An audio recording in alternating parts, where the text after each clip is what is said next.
Hello दोस्तों, welcome back to my YouTube channel.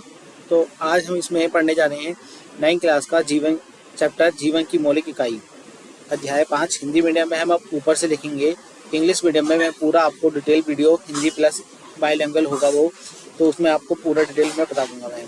आप ये देख लो क्वेश्चन कहाँ से पूछे जाते हैं। सबसे पहले क्वेश्चन आपसे बनेगा कि कोशिका की खोज किसने की थी। कोशिका की खोज रॉबर्ट हुक ने की थी। ये पहला क्वेश्चन यहाँ से बनता है। दूसरा क्वेश्चन पूछेगा, बताओ एक कोशिक जीव कौन से होते हैं। तो आप अमीबा का एग्जांपल दे देना, बैक्टीरिया का, फिर पैरामीशियम या क्लेमिडोमोनास का एग्जांपल आप दे सकते हो एक कोशिक जीवों में। उसके बाद कोशिकाएं कितनी प्रकार की होती हैं। कोशिकाएं 2 प्रकार की होती हैं, एक कोशिक, बहुकोशिक। ठीक है,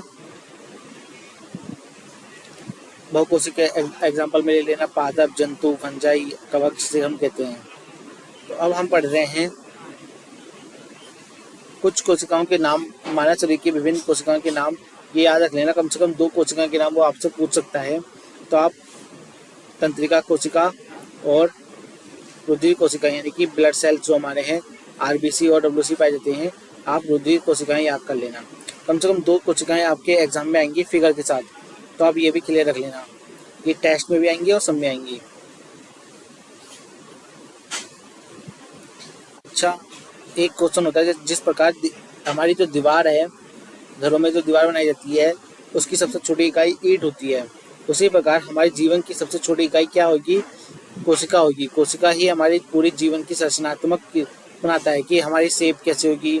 किसी भी बॉडी, किसी भी जीव जंतु या पादप की शेप किस प्रकार पे होगी, वो कोशिका पे डिपेंड करती है कि कोशिका किस प्रकार की है। कई सारी कोशिकाएं मिलके उसकी शेप का निर्माण करते हैं, उसकी साइज या आकार का निर्माण करते हैं। तो इसमें हमें कई चीज़ें पढ़नी है, तो अभी धीरे धीरे आप समझोगे। ये चैप्टर बहुत आसान है, बच्चों ने खाली पीली इसका हुआ बना रखा है कि इसमें से क्वेश्चन हमारे बंदे लिख नहीं पाते। तो जिस प्रकार मैं आपको पढ़ाऊंगा आप बस वही लिखना। सभी कोशिकाओं में एक ही प्रकार के कोशिकांग होते हैं। जो जैसे हमारे बॉडी के पार्ट्स होते हैं वैसे कोशिका के भी पार्ट्स होते हैं। जैसे हमारी बॉडी में हाथ, पैर और आँख, नाक होते हैं, उसी प्रकार कोशिका एक छोटे से, जो हमारे शरीर का एक छोटा सा पार्ट है कोशिका, उसके अंदर भी कई सारे अंग होते हैं। तो वही हमें पढ़ने हैं।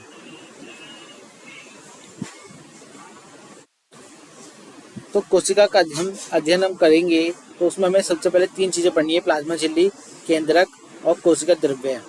ठीक है गाइस, प्लाज्मा झिल्ली या कोशिका झिल्ली क्या होती है। देखो, अगर आप एक कोशिका लोगे, कोई सी भी एक कोशिका लोगे, प्याज के ऊपर की झिल्ली वो ले लेना, परत सी उसे लोगे, या अंडे के ऊपर की अंडा अंडा लोगे। अंडा एक कोशिका है पूरा। और कोई सा भी अपने हाथ ले लेना, कोई सा भी। तो जब अगर आप बहुत देर तक अपना हाथ पानी में रखते हो तो थोड़े समय बाद वो फूल जाता है। तो आप देखोगे कि पानी जो है वो हमारे शरीर के अंदर चला गया, जैसे ही बाहर निकालोगे हाथ सिकुड़ जाता है। तो ये एक विधि होती है, इसमें आप पढ़ोगे कि अन्य पदार्थों की गति को भी रोकती है।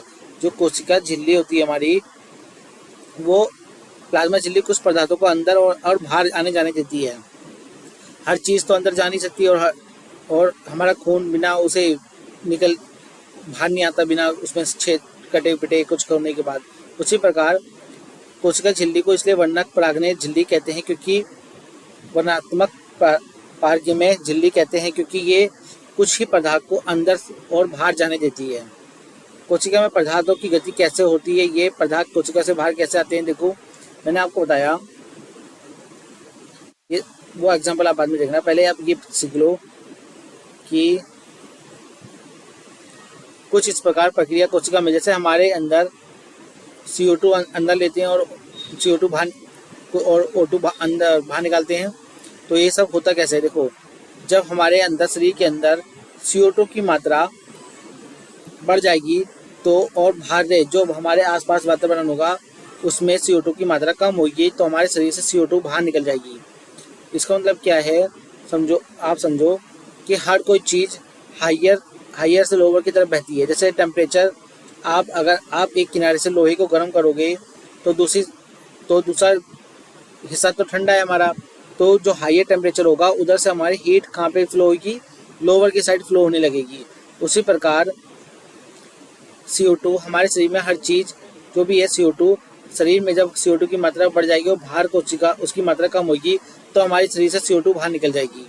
और उसी प्रकार जब ऑक्सीजन हमारे शरीर में ऑक्सीजन की कमी होगी और बाहर ऑक्सीजन की मात्रा अधिक होगी तो CO2 हमारे शरीर में चली जाएगी। तो आप ये एग्जाम्पल पूरा का पूरा पढ़ो। देखो कुछ इसी प्रकार प्रक्रिया कोशिका में होती है। उदाहरण के लिए जब कुछ पदार्थ जैसे CO2 जो एक कोशिका अवशिष्ट हैं जिसका निष्कासन आवश्यक है कोशिका में एकत्रित हो जाते हैं तो उसकी सांद्रता बढ़ जाती है। जब हमारे शरीर में या किसी कोशिका में CO2 की मात्रा बढ़ जाती है और कोशिका के बाह्य पर्यावरण में CO2 की सांद्रता कोशिका में स्थित CO2 की सांद्रता की अपेक्षा कम होती है, यानी कि कोशिका की CO2 की बाहर है जो बाहर है CO2 के बाहर जो आप देख पा रहे हो उसकी मात्रा कम है CO2 की, तो क्या होगा अंदर वाली CO2 बाहर जाने लगेगी। जैसे जिस प्रकार टेम्परेचर फ्लो करता है हाइयर से लोअर, तो उसी प्रकार ये भी CO2 भी हाइयर से लोअर की तरफ बहेगी। एक होता है सांद्रता, ये हमेशा याद रखना, सांद्रता आपको लिखना ही होगा जब इस चैप्टर में जब कोई चीज़ अंदर से बाहर या बाहर से अंदर जा रही है। अगर सांद्रता कम है बाहर की तो अंदर वाली बाहर जाएगी CO2, अगर सांद्रता अंदर वाली कम है तो बाहर से अंदर की और चीज़ें जैसे CO2 या ऑक्सीजन या जल वो जाएगा। ठीक है गाइस, अब आई होप आपको ये पॉइंट पूरा क्लियर हो जाएगा। आप पढ़ना आपको समझ में आ जाएगा। कार्बन डाइऑक्साइड अथवा ऑक्सीजन कोशिका झिल्ली के आर पार विसरण प्रक्रिया द्वारा अंदर बाहर जा सकते हैं। तो आप ये याद रखना विसरण प्रक्रिया द्वारा ही ये सब होता है। हमारी जो हीट फ्लो करती है वो भी विसरण प्रक्रिया ही द्वारा फ्लो करती है, हाईयर से लोअर। यहाँ आपने यहाँ देखा है पदार्थों की गति उच्च सांद्रता से निम्न सांद्रता की ओर बहती है, यह होती है। तो हर चीज़ मैक्सिमम टाइम हवा भी हमारी ऐसी जाती है, हाईयर प्रेशर से लोअर प्रेशर में हवा बहती है।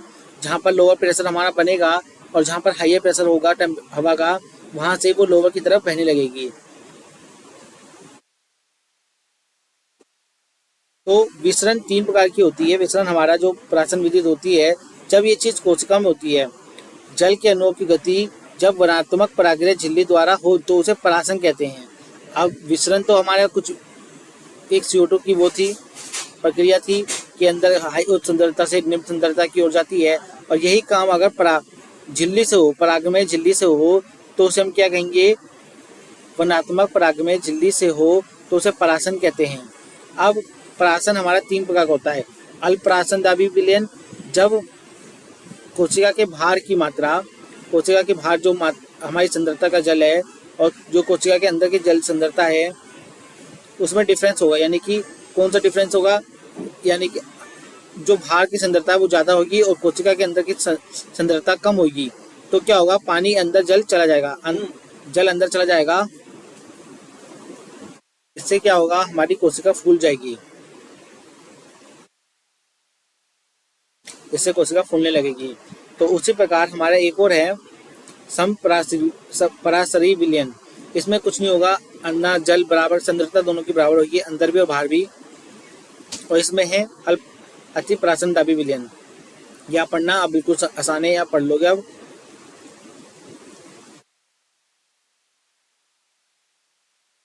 इस चैप्टर में धीरे धीरे आपको पूरा करा दूंगा, तो नेक्स्ट वीडियो में आप देखना।